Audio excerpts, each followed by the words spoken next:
Greetings, gentle persons, and welcome to our final portion of our discussion of Chapter 3, Moral Perspectives.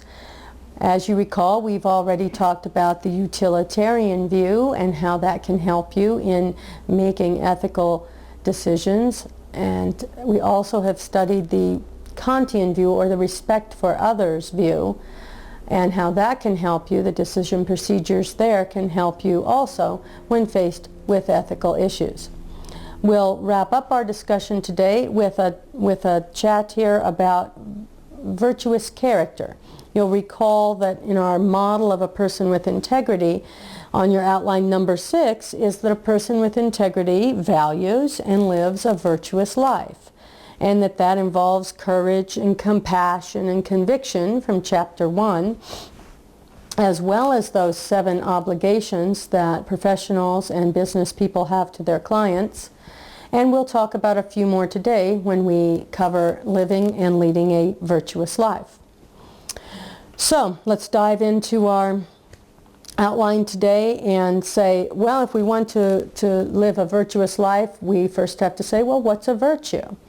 And your book gives you several ideas, kind of a general description of what is a virtue, by saying, well, it's an abiding trait of a person's character that helps make her or him a good citizen and a good friend. So that's the take that Manning and Stroud are saying, virtues help make you a good person in your community, a good citizen, and they also make you a desirable friend.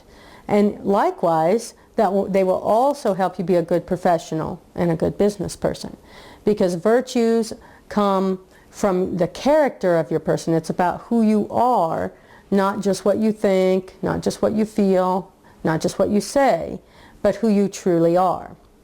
And the idea is, if in your being, in your character, you're exhibiting these good virtuous traits, then of course that will show up in all your dealings with people, whether they be personal or professional. So that's why we're focusing on this today. The book also gives you sort of a special sense of what a virtue is, and that is that a virtue can help you be a good citizen and a good friend, but it can also help you function well in life. It can help you flourish as a human being and develop all the aspects of your personhood, which we've discussed as we've gone along, and which is the basis and included in our ethical toolbox. Of course, whenever you have a virtue, you can have kind of a sense of what the opposite is, and they call that a vice. And that is, of course, anything that either restricts or even destroys your ability to be a good citizen, a good friend, or to flourish as a human being in life. So you have virtues and vices, and our reason for looking at those at this particular point as a moral perspective is that we want to have the character traits of a good professional and a good business person. So the book also discusses some of the virtue traits of leaders. There are a few examples in the book. We've seen some courage, honesty and truthfulness, humility, being humble, and not letting your ego lead the way. And of course, we've already discussed a number of them and put them in our ethical toolbox. So we'll continue with these today and see what Aristotle will add to them later. One thing we can do is think a little bit about, have a little thought experiment about when we're talking about courage and compassion and these character traits that we'll mention when we get to Aristotle, and really all the obligations to clients, those 7 that we've studied previously. When we think about those, truthfulness, candor, competence, diligence, honesty, oops, I think I did honesty. Let me think of the others. Fairness, loyalty, and confidentiality. Let's do a little thought experiment about those and say, where do those come from in our personhood? Let's take courage as our example here on our outline. Do you say this sort of thing? Do you say, I think I'll be courageous now? Do you say, oh, it comes from my intellect, I'll just think myself into being courageous? Or do you say, I think I feel courageous. I'll feel courageous here in a minute, just a second. I'm going to feel courageous. No, that's not really happening. But don't you say, I am courageous, that it comes from your spirit, from your motivation. So you remember that we talked about those cognitive and non-cognitive aspects of personhood. The cognitive ones being your reasoning and your intellect, and the non-cognitive ones being your emotions, right, that can stimulate you to act, but your spiritedness, which helps you do the action, which actually motivates you. And you recall that in our study here, we're looking at how to do the right thing, how to determine that, having the motivation from our spirit, courage, to do the right thing, and then having the right emotional response, having an appropriate one, responding rather than reacting out of anger or fear. So that's why it's a good idea to think, when I'm thinking about all these virtues and developing them in myself, where are those going to develop? What do I need to do? Can I just think them into happening? No. Is it just about how I feel when I'm doing them? No, it's really about the action part of our personhood, and so that's what it's kind of good to think of each one of those in that way and how you can develop. That's the only way to lead a virtuous life, is to develop virtues, and those are going to come from your spiritedness as a human being. We're going to study some more virtues as we go along. Certainly if we open our books to page 61, we'll see that Aristotle has an interesting list of some. This is not all the virtues of being a human being, but there's certainly a very interesting and helpful list in our study here of living a virtuous life. A strategy for doing that, for being a person of integrity, whoops, there went my book, being a person of integrity is what Aristotle calls that golden mean. And in your book, you see on page 61, he has the extremes and then the mean, the balancing virtue. And so he would say the trick to leading a good life is going to be balancing and maintaining that mean rather than living on the extremes. So let's just look at a few to see what that looks like, because what Aristotle's saying, it matters who you are as a person. Who you are as a person, not just how you think or how you feel about something. And he's giving us some guidelines here as to how to avoid those extremes, because he has a strategy. He says, look, avoid those dangerous extremes to begin with. The second thing he says is avoid extremes that tempt you in particular. And the third one is you need to think about the virtues, think about which ones to develop, which ones do I already have, which ones do I need to develop, and how am I going to do that? So it's not a quick thing, but it's worthwhile, and it develops you as a full human being in life, and hence will help your relationships as well as your business and professional life. So let's look at a few of these virtues of Aristotle here in table 3.1 on page 61. He says, an extreme of too much is this recklessness. He says, an extreme of too little virtue is cowardice. And then he has the balancer of courage. And so I thought, well, what's a good example of this particular one? And I thought, well, right now, let's say my extreme of too much is recklessness. And I think, okay, I'm going to get into the stock market and I'm going to just pick high-risk stuff because I want to earn the big bucks, so I have to pick all the high-risk stuff, right? So I'm reckless. I'm a little reckless with my money because I pick only high risk. Well, the opposite of that would be to say, oh gosh, what am I going to do with my money? How shall I invest it? I know, I'll put it in a sock and hide it under my mattress in my bedroom. There we go. Well, that's cowardice. I'm so afraid that something bad might happen that I hide my money away, but it does nothing for me. It's just the same amount of money. And of course, the too much was, well, I'm so risky that I can lose it all, and then I'd have nothing. So Aristotle would say, well, you have courage. You call upon your courage then, and You do balanced investments. You take some of your money and save it, of course, maybe not in a sock underneath the mattress, because I'm pretty sure thieves look there first. But you balance it. You say, I'm going to do some investing that will help me earn income, money, and I'm going to have some of my investments that are perhaps safer. So that's a good example of what courage looks like as opposed to the extremes of recklessness and cowardice. Let's look at another one here.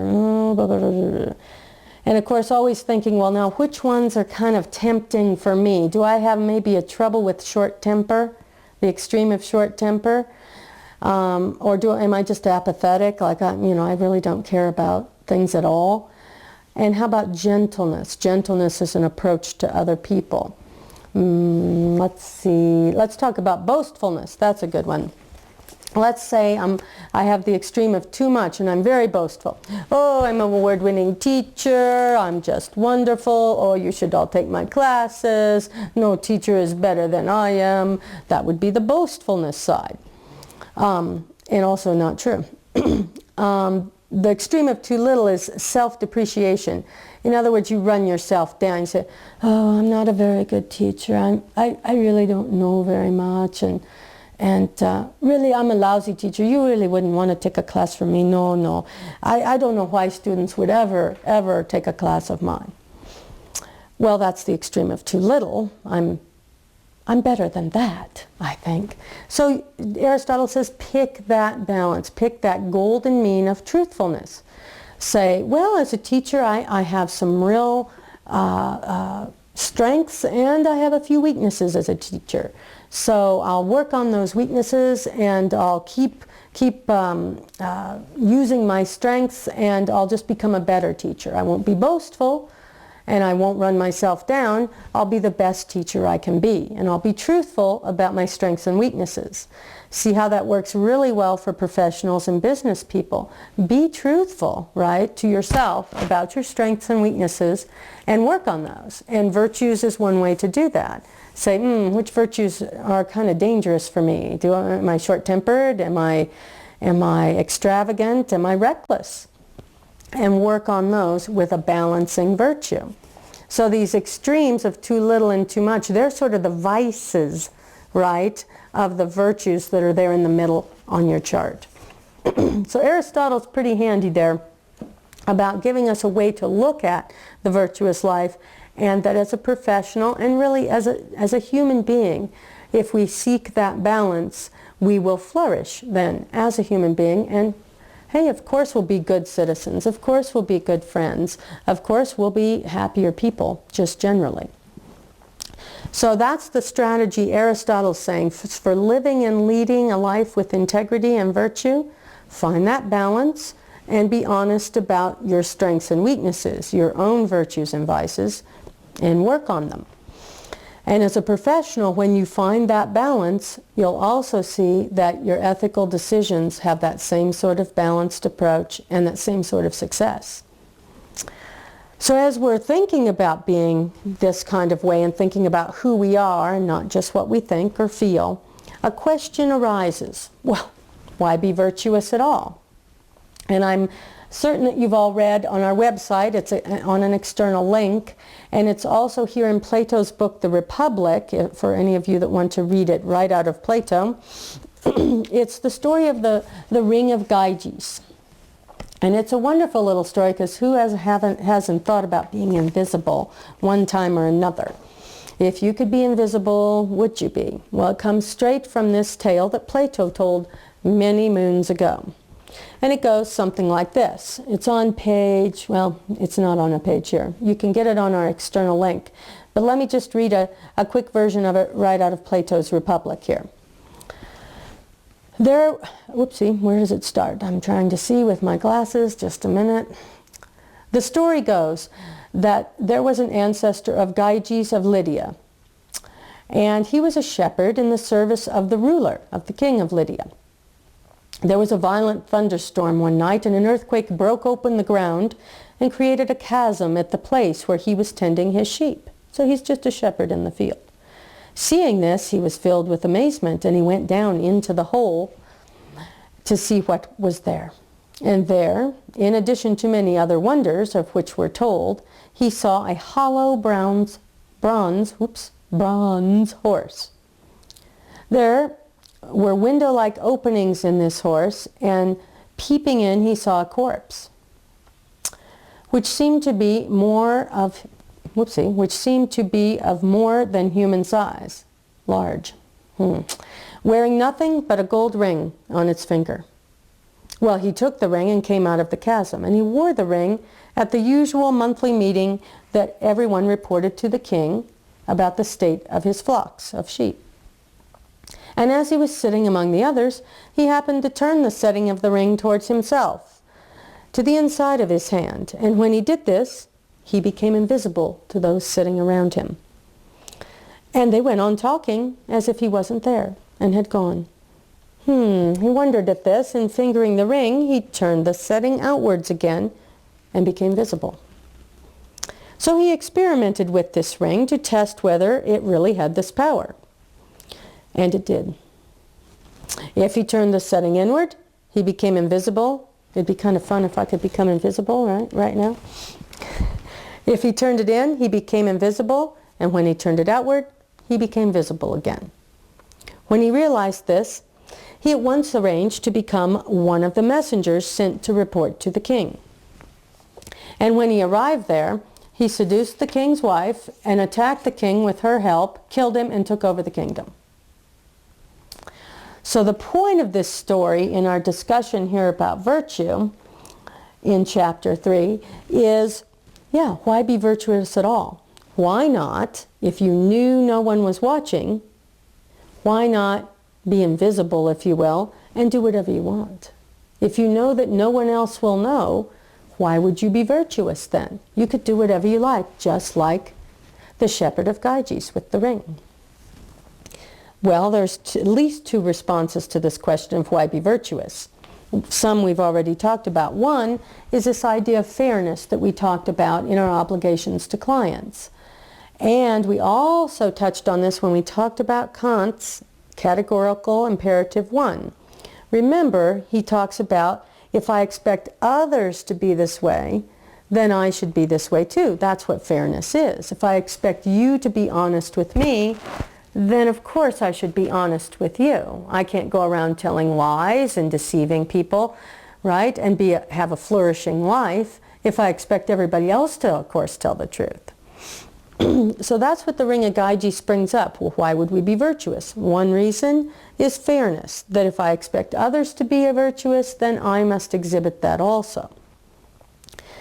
And that's also that universal and reversible part of the categorical imperative 1, right? That if I expect that of others, that's the universal, all human beings will be honest, let's say, then it also, reversible, it applies to me too. I also must be honest then.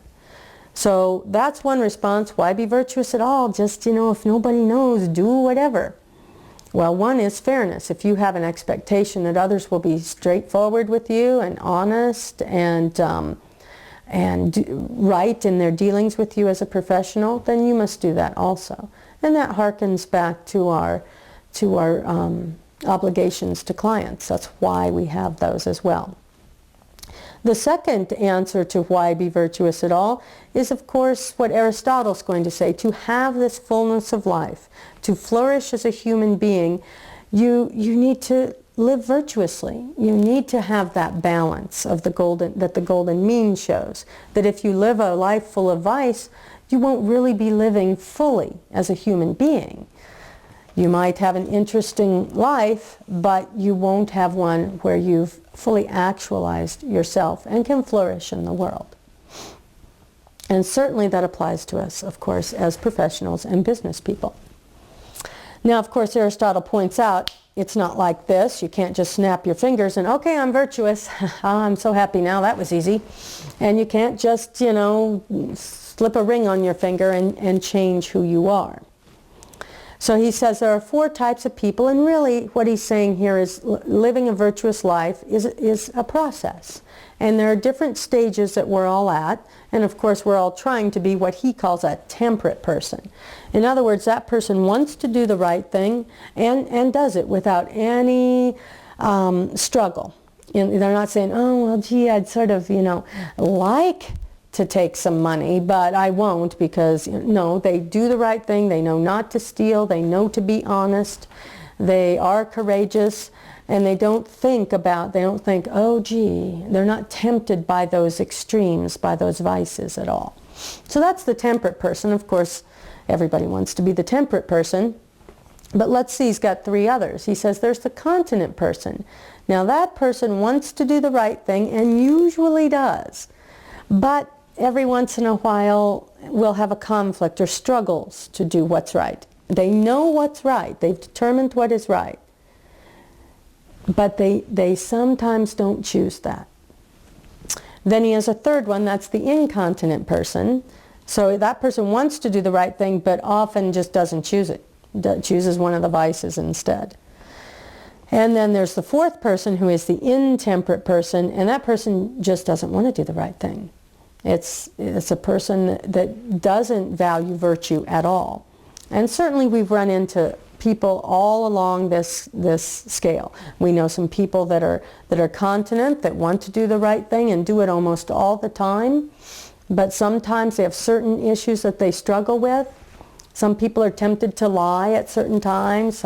Some business people are tempted to deceive the public about their product or about their services. That's a continent, or perhaps an incontinent person if it happens very often. So what Aristotle's encouraging us to do, he says, look, in order to enjoy the fullness of life and actualize yourself as a human being, you want to try as much as you can to work on your virtues and eliminate your vices and get that balance in your life. And we can all ask ourselves here, where am I on his scale here of just 4? I mean, there's kind of some more spaces in between there, but of those 4, kind of where am I? Of course, I would like to say, I'm a perfectly temperate person. But I'm not. I can work on my temper, I can work on my patience, different things like that. So it's a good thing to self-reflect. Remember, that's part of being a human being, is self-reflection and evaluating yourself. Where am I on Aristotle's little scale here? Which of those virtues are my strengths, and which ones can I work to acquire and become better at? So our decision procedure for living and leading a virtuous life is that we can use the virtues to say, what virtues could I and did I display? Was I honest? Was I fair? Was I compassionate? What vices do I need to work on? What role did the virtues and vices play in my behavior, how I actually acted? What virtues should I work on in these situations? What should I be displaying? And how would things have turned out differently had I acted virtuously? And how can I become more virtuous in the future? And that's an action thing. It's not a thinking thing only. You can say, I want to be courageous, but your action's going to come from your spirited nature, and that's a non-cognitive element for you. So first of all, self-awareness, self-evaluation, and be honest with yourself above all things, and that will flow out then into your professional life and into your life of basic relationships. I think this pretty much wraps up our discussion here in Chapter 3. You've got decision procedures for each one of these ways to be, and I welcome your questions. I welcome your discussion if you're in class, and I've enjoyed this lecture, and I hope you did too. Adios from the Southwest and TJ.